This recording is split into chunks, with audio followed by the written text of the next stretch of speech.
we could not meet the sun's cruel embrace, perhaps we might rebuke it. Already we could generate the fields to protect us in times of strife. But these were small and simple things. To replicate them on a scale the size of a world, we lack the energy to make it so. Half the world, they said then. It is better than none at all. We tried. Again we failed. A quarter, they asked. Even this we could not do. A sixth, an eighth, a tenth, they cried. The answer was still the same. Perhaps in time a city might be spared, but it was time we did not have. So we moved on.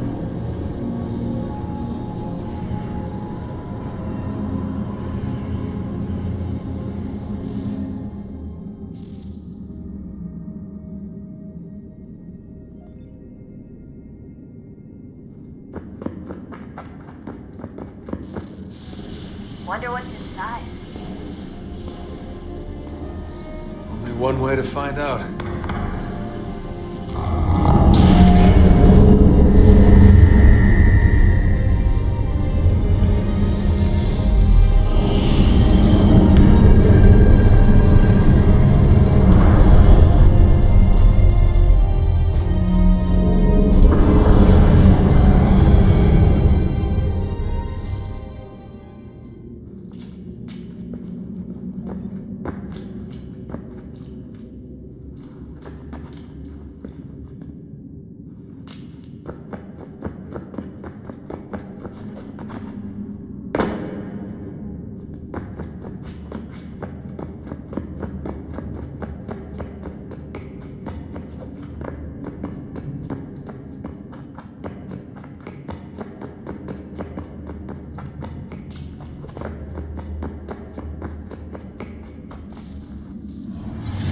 What is a fact?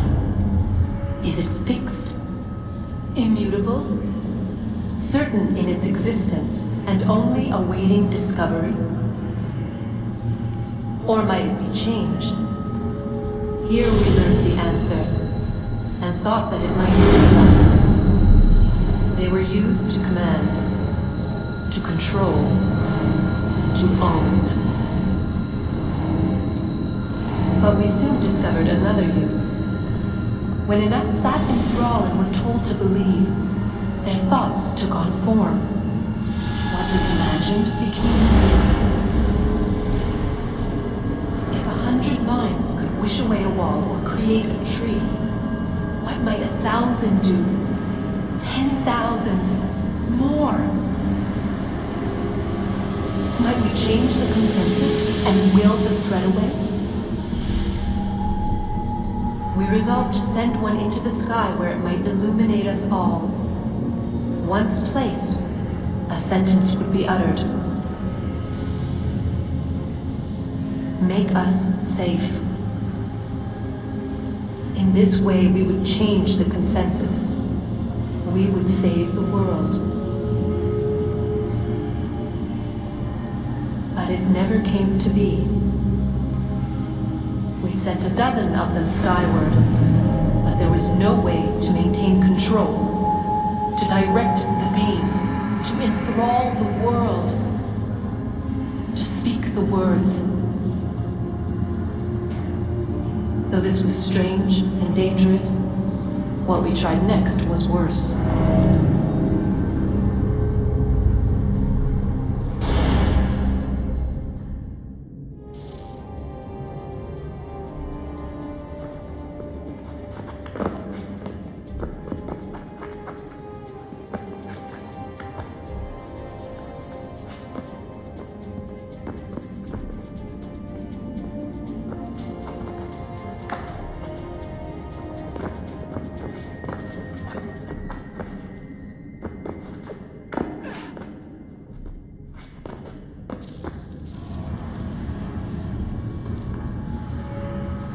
Our first instinct was to travel back, to change the past, but we could not find a way. Forward. We could look forward. And so here we sought to see beyond ourselves and know what was to come. First, we watched to learn if our work would succeed. But the answer was always the same. So we moved on to other things. But she remained. The one you call Minerva. In time, she too stopped looking, and instead began to speak. She called out across time, in the hopes that you might be saved. She hid messages where none might find them, save for you and those within this place. Fascinating. Tired of it. The cryptic warnings, the threats. Just tell us what you want! But they are. We saw the Nephilim there. We seemed like grasshoppers in our own eyes, and we looked the same to them. Imagine trying to explain all this to a 2-year-old, to a grasshopper. When they said the will of the gods was unknowable, they meant it. Literally. I killed her, you know. I killed Lucy. It was the apple, son. It was Juno. I saw what she was.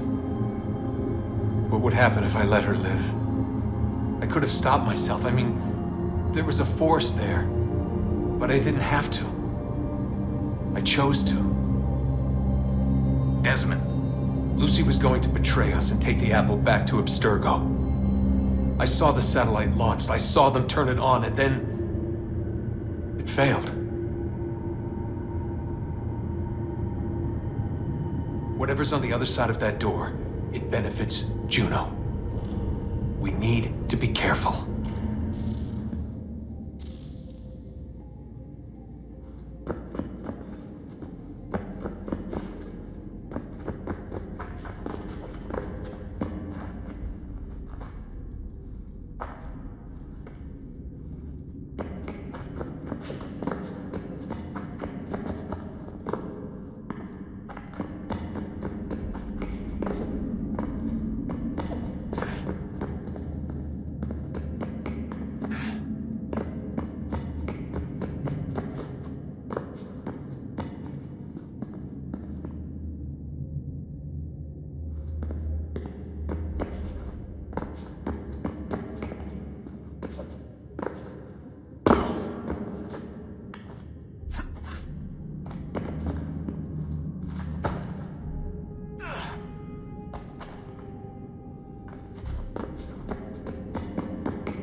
I'm telling you, there's something down here. Don't be daft. I don't know, maybe they were sleeping or something and we woke them. Some kind of cryogenics? Or hibernation? I mean, how do we know what the hell they were doing down here? They were working on a bunch of different solutions, but nothing worked. Just went from one to the next, and then... I don't know. They must have left at some point. After the end. I wonder what the world would be like if they'd succeeded. I'm more concerned about what it'll be like if we don't. Salvation. They found a way. Too late for them, but not for you. Sealed to protect it. Though now it bars your way. Find the key. The past will tell.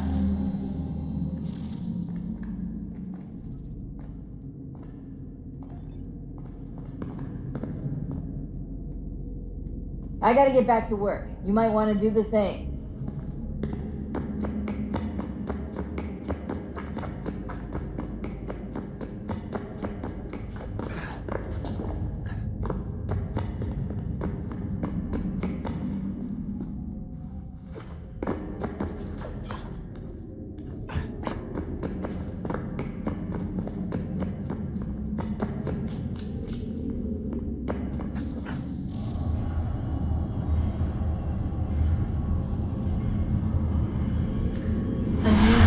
Approached, one that was dark and cold.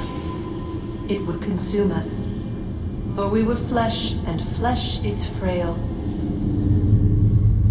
Though suits and shields might offer comfort, such adornments would not suffice, not to save us all. So we sought to change what we were. In this manner, we might thrive in a world made poisonous. It was Aita who volunteered to see if it might be done. Aita, my husband, my love. In the end, it changed him, ruined him. He was made a prisoner of the machines. The body might survive, but his mind became brittle to the touch. He begged me for release, for days, for weeks, for months. I pleaded with him to give us time to find another way.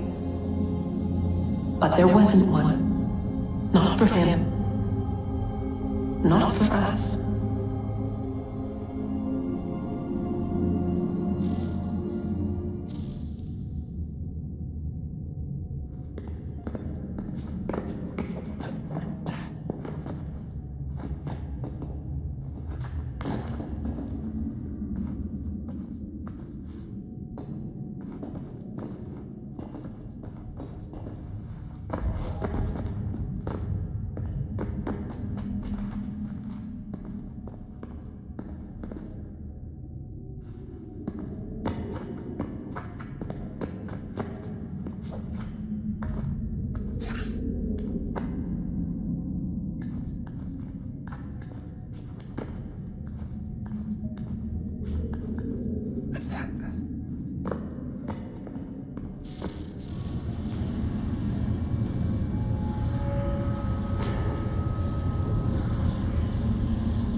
What is consciousness but a series of electrical impulses?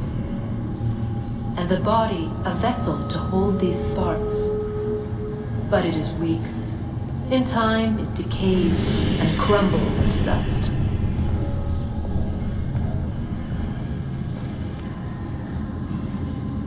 We asked ourselves then, what if it might be replaced with something stronger, something better? So we forged a new vessel, one that might endure. It proved easy enough to enter.